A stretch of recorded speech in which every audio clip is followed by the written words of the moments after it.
That's the first. That's the first thing they're gonna hear. Welcome everybody to SEO this series. We're starting a little bit earlier than expected. Normally, we start at 10 p.m. Central. Today, we're starting at 8:44 p.m. Central Time. Pardon our. We did not go live last week, so please excuse us for that. But we're going to be continuing again today. So we're going to give everybody a minute or so to log in, and we'll get started. And today is part 9, how to distribute keywords, and we will be wrapping up our keyword subcategories. We've been talking about keywords now for the last 3 to 4 sessions, and next session we're going to be talking about local SEO. So Yusuf, it is live on Facebook and YouTube. I got the alert, so if you want to share it, you can, and then we can get started. All right, everybody, how y'all doing this evening? I guess before we start, or I'm going to start, maybe you can do a quick review from not last week, before last week. Well, I'm going to start because I got to share this in 3 more places, so I don't want to hold anybody, waiting forever. So it might take me like a minute or 2. No problem. Let's see. And we already got 1 thumbs up from Yusuf Chowdhury. Yusuf Chowdhury, thank you wherever you are. All right. I'm going to share it here. Let's see. Oh, not this one. What is this? What is this? This is confusion. Oh, okay. 1 second. I want to share this again. I share it here. My Facebook. And one more. We talked about the week before last week about the intent of the search terms. When you do the keyword research, you have to understand the intent of the searcher. You have to look for the relevant, key phrases that fits your product and services and pages and whatnot. Those are very important. We talked about all those. But today, the subject going to be, once you do or did the proper keyword research, how are you going to utilize it, or where are you going to distribute it, whether it's on the site internally or externally somewhere else, right? So that is going to be the subject for today. I'm almost done. I'm looking at you, and don't forget everybody to subscribe to Digital Learning Partners YouTube channel as well. Okay, y'all need to subscribe to the channel. Let me go ahead and share there's somebody behind the background. Y'all need to subscribe to special effects noises. Let me go ahead and it's okay, man. You can chill. You can make all the noises you want. He's like freaking out. Why he's making all the noises? Okay, I'm almost done. Just give me a second here. All right, there you go. Okay, man. Let's start with the topic. Let's start. All right. With the topic. So today's part 9, how to distribute keywords. So we've been talking about keyword tools, how to decide what keyword phrases to use. So now today, Yusuf, you're going to talk to us about distributing keywords. So what do you mean, or what does it mean when we say keyword distribution? Excellent question, my friend, my sidekick. The thing is, originally you did the keyword research because you want to optimize the web pages for the search engine so your target audience can find you and whatnot. And part of the on-page SEO technique is the keyword research. Once you do the research, find the proper one, relevant one, you have to implement it on the website. Okay? But there are certain ways on how you can implement it. You can also utilize it to put it somewhere else on external sites. So the first thing is, okay, you collected the keywords, you have 5 pages. The first thing you have to do is the back end. So on the back end of your website, there's something called title tags or page title. So this is basically like, for example, if you go to Google right now and you type, I think I mentioned that before, but I'm going to repeat it again. And that is, if you go to Google and type yoga near me, you will get the organic result with the blue colored text, right? Mm-hmm. So these are the title tag that's been added on the back end of the website. You don't see that on the front end of the website, but on the back end. It's called title tag or page title. It does have a search engine value. It helps a search engine to understand what that page is about. It helps the website visitor also to understand what that page is about. The thing with the title tag, it should not, in my recommendation, it should not exceed more than 70 characters, including spaces. Okay. So if I do commercial real estate, I'm going to say something like, Yusuf San Antonio commercial real estate, because that's what I provide. That's going to be in the title tag. And the keyword is commercial real estate. Okay. So that's called title tag or page title. Every single page has their own title tag. If you don't put it automatically, there's nothing going to be there, but the search engine going to automatically select or pick anything that shows up on the meta tag description. So what is the meta tag description? This is the one that below the blue text. So you have the blue text, below that you have the link, then after that you have a small description. This is called meta tag description. Now, the meta tag description or meta content does not have any type of search engine value or ranking, but it is very good to have it there anyway if you are going to write the meta tag from a technique to basically address or engage with your target audience. What I mean by that, let's take the example of yoga gyms. So yoga near me, my site showed up, and the meta tag description will say, are you looking for the best yoga gyms in San Antonio, Texas? We have X, Y, and Z to get you the best result. Click the link above. Do you see what I'm saying? So the way you write the meta description as if you're talking to your target audience. But in that description itself, you will have the same keyword that you put it on the title tag. So if I put commercial real estate, that keyword going to show up again on the meta tag. It is going to be bolded, even though it does not have any type of SEO value. But for the user, for me as a customer, when I see the keyword on the title tag and mention again on the meta description, it's like an emphasis, right? It's like, oh, okay, I'm noticing this. This is what I'm looking for. So it's going to help me to click on your website. And this is how we call this technique the click-through rate. That means the more click you get, that's how you increase it. So that is the benefit of having the keyword on the meta tag description, even though it doesn't have an SEO value, okay?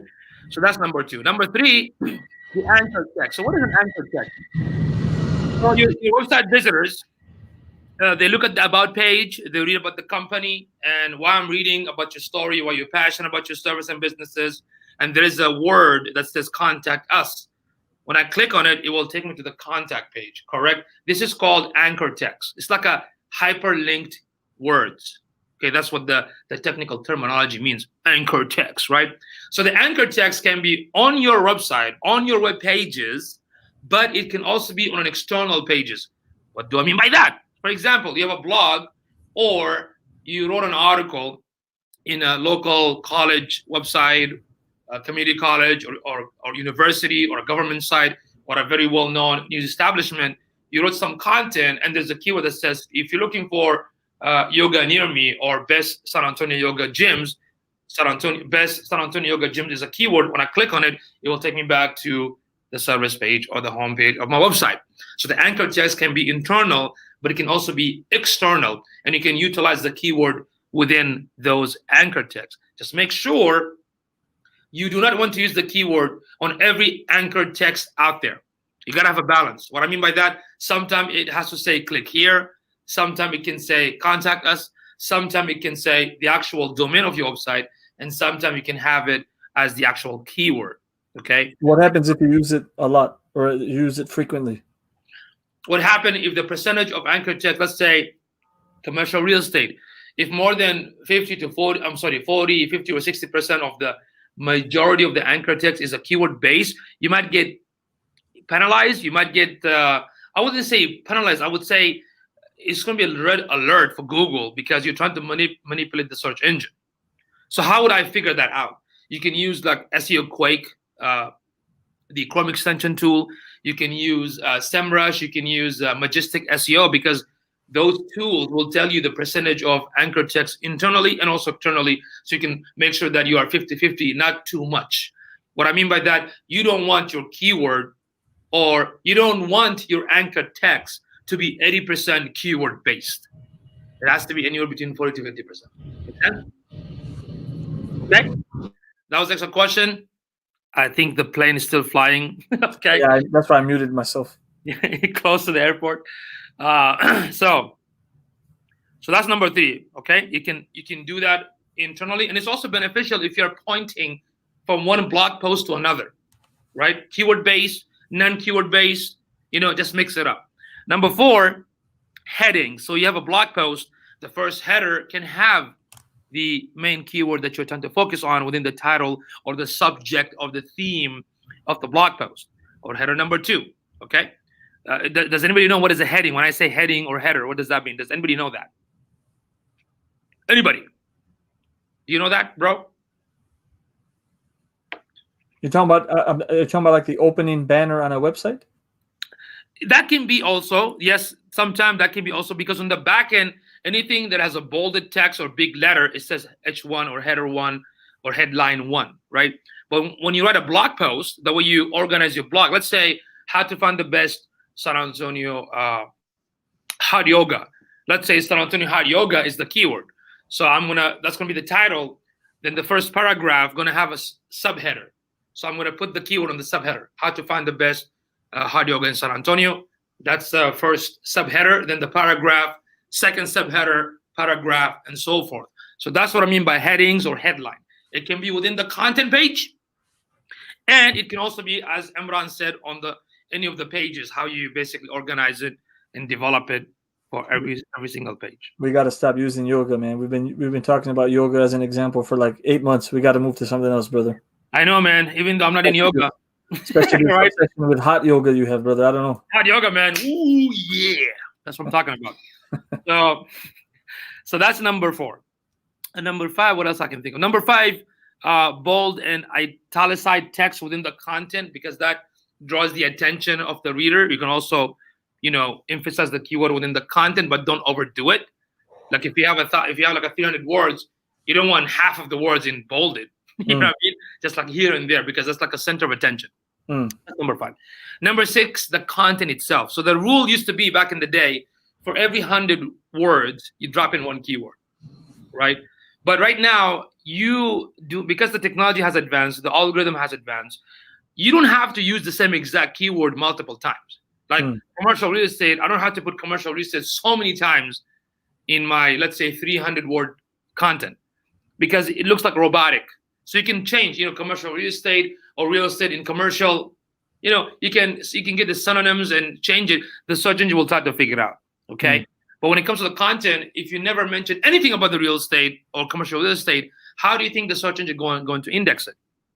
Okay. And here's another thing that a lot of business need to understand, that the more content you have, most people want to write like 300 to 400, which is good. I don't recommend anything less than 300 words. Should be more than that. But if you're at 1,000 word, that means when the Google bots, the spider, when the bot comes into those pages, you are giving so much information to the bot, so the bot can index all this information and send it to the index server. So that means you will have more chance of being discovered. You will have more chance of basically getting ranked for keywords you never thought about it, because your content has so many stuff, right? So I do recommend that if you write a content, make sure it's impactful, super valuable, highly, like if somebody reads it, they're going to share it, right? But this is how the bot works. The bot comes in, indexes all the pages, the coding, the script, and the content. But the more content you have, the better. Okay, so that's like, even if somebody don't know how to do search engine, if they focus on high valuable, impactful, beneficial content, like a blog post, that can really help them out. Okay, so that was number 6. Number 7, internal links. So if I'm pointing from one link to another, let's say in the about page, I'm going to say commercial real estate address. Click on it. It will take me to the contact page that shows my office, for example. Or I'm pointing one blog post to another, or I'm writing a blog post, and some of the information, I can take the reader to specific pages that talks about the service itself. So that's called internal link building with the keyword. Okay. Number 8, alternative text. Even though all tags, all text, alternative text, all mean the same thing. It is mainly for people who are visually impaired or blind. So if I upload a picture of Imran doing yoga, I'm going to say an image of Imran doing stretch crazy yoga dash. Then you put, let's say, Chicago Yoga Clinic. You don't want to put the keyword in the beginning because you have to explain people that are visually impaired what this image is about. And after that, you can drop in the keyword if you want. Okay, A that's one of young my man, suggestions. a young man in the prime of his life doing yoga. Yes. Okay, there you go. Young private life. So that's number 8. Number 9, images. Even though images has no search engine value, but I still recommend it because just for you to be more organized. If you upload any images by default, it will say like 6ymzm.jpg. Don't do it that way. Just give it a name. It has no SEO factor, but it'd be more easy for you to basically be more organized and easy to find. Okay. Video files. This is something like if you want to upload it to YouTube or any video site, you can have it keyword based, file. Same thing with the audio, like the podcast. And last but not least, the keyword on the title of the video. So if you do like a YouTube video or a podcast, let's say the subject is, how to find the best yoga gym in San Antonio. So yoga gym in San Antonio is the keyword on the title of the video. Okay, so this is how typically you are going to distribute. Initially, the whole focus will be on your own website. Then, if you are going to implement the off-page SEO strategy, then you have to also implement it somewhere else. Remember, a couple of weeks ago when we talked about doing the keyword research, you will get like more than 800 key phrases for one terminology. Then you have to decide out of the 800 how many of them is relevant that fits your product and services. You might end up getting 200. You have 5 pages. You are going to use the top 5 for the 5 pages, but the 195 you can use them on a blog post, on a social media post, video post, podcast, external links. You have more time or more resources to redistribute it externally as well, so you can get the traffic back to your website. Make sense? Makes sense, my man. That's it in the subject of keyword distribution. Let me know if anybody else has any questions. So we'll give a minute or so for questions, ladies and gentlemen. So as I mentioned earlier, next week we're going to be continuing with what is local SEO, and then we'll be having about another 4 or 5 sessions left. So this has been this will be a comprehensive 15-part series on everything SEO. We've already done series on digital marketing and building your website with WordPress. So if you go through these multiple series, you should have a good understanding on building through WordPress and then optimizing your WordPress site with SEO, for search engine optimization. Yeah. So these are good videos to watch, free resources. So we hope you subscribe and share, since we're putting a lot of time and effort into doing these, but it's something that we enjoy doing. So do benefit from it if you can. Do make suggestions, ask questions, leave comments. And so far we have no questions, Mr. Chowdhury. So we'll call it a day. And I guess people are too busy watching what do you call it, Shaitan and Iblis competing. They catches that, I'll probably be in trouble. But who cares? So we'll leave you with that, guys. Thanks as always, and we'll see you next week. All right, everybody. Have a good one.